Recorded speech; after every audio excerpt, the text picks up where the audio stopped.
నరసరావుపేటలో అన్ని bar and రెస్టారెంట్లకు తాళాలు వేసిన బార్ అండ్ రెస్టారెంట్ యజమానులు. తాళాలను జిల్లా ఎక్సైజ్ కార్యాలయంలో ఇచ్చిన బార్ అండ్ రెస్టారెంట్ యజమానులు వైన్ షాపుల్లో అనధికారికంగా పర్మిట్ రూమ్లు ఉండటం వలన తాము తీవ్రంగా నష్టపోతున్నామని బార్ అండ్ రెస్టారెంట్ యజమానులు ఆరోపణ. ప్రభుత్వం వెంటనే స్పందించి తమకు న్యాయం చేయాలని బార్ అండ్ రెస్టారెంట్ యజమానులు వేడుకోలు.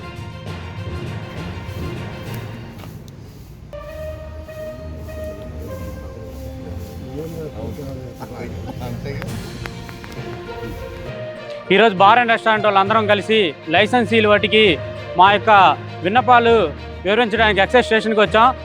ఒకరుగా వస్తుంటే వారు ఆ బార్ అండ్ రెస్టారెంట్ మీద కేసు రాస్తున్నారు. దాంట్లో ఒక బాధితుడు నేను, మరొక బాధితులు ఇంకొక ఇతరులు ఉన్నారు. ఆ యొక్క బాధితులు ఎవరికి వారు కాకుండా అందరూ ఒకరుగా వచ్చి ఈరోజు తాళాలు ఇవ్వడం జరుగుతున్నది. ఇది నా యొక్క బార్ తాళాలు.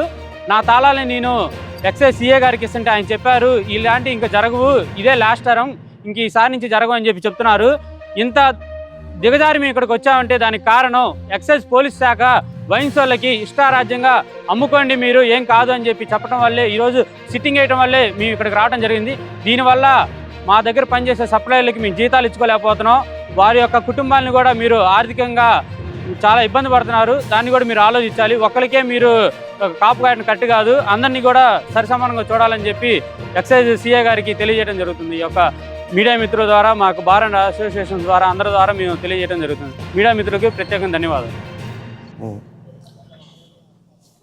ఈరోజు మా బార్ అండ్ అసోసియేషన్ ప్రెసిడెంట్ ఆధ్వర్యంలో షాపులు 17 మంది బార్ల యజమానులు అందరం కూడా గత 6 నెలలు బట్టి బార్లు వ్యాపారాలు లేక మాతో పాటు దాదాపు టౌన్ మొత్తం మీద 400 కుటుంబాలు మా మీద ఆధారపడి ఉన్నాయి.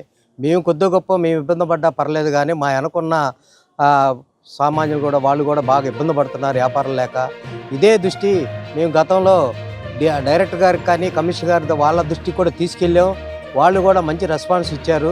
ఇచ్చినా కూడా వెంటనే అక్కడి నుంచి ఫోన్ చేయటం, వీళ్ళు వెంటనే వస్తాం తూతూ మంతరంగా చేసి మేము చేసామని చెప్పటం. ఈ ఆఫీస్కి రావటం ఎన్నోసార్లు సిఏ గారిని ఎన్నోసార్లు కలిసి ఇసుగు పుట్టి మాకు కూడా ఇంకా ఆఫీస్కి రావటం కూడా మానుకున్నాం. ఈరోజు తప్పని పరిస్థితుల్లో ఇదే లాస్ట్ రోజు అనుకొని మేమందరం కలిసి తాళాలు వేసి ఈ రోజున మీ ఆఫీస్లో హ్యాండ్ ఓవర్ చేయాలని వచ్చాం. అలానే మా సూపరింటెండెంట్ గారిని కూడా కలుద్దాం అనుకున్నాం, లేరు. సూపరింటెండెంట్ గారు కూడా అందుబాటులో లేరు. తర్వాత ఈ విషయం అంతా కూడా ఫైనాన్స్ మ్యాటరు మన డిస్ట్రిక్ట్ మేజిస్ట్రేట్ కలెక్టర్ గారు కాబట్టి అందరం కూడా కలెక్టర్ గారి దగ్గరికి కూడా పోయి ఈ విషయాన్ని ఆయనకి తెలియజేయాలని మేము అందరం అనుకుంటున్నాం. ఈ అవకాశం ఇచ్చినందుకు ప్రతి వాళ్ళందరూ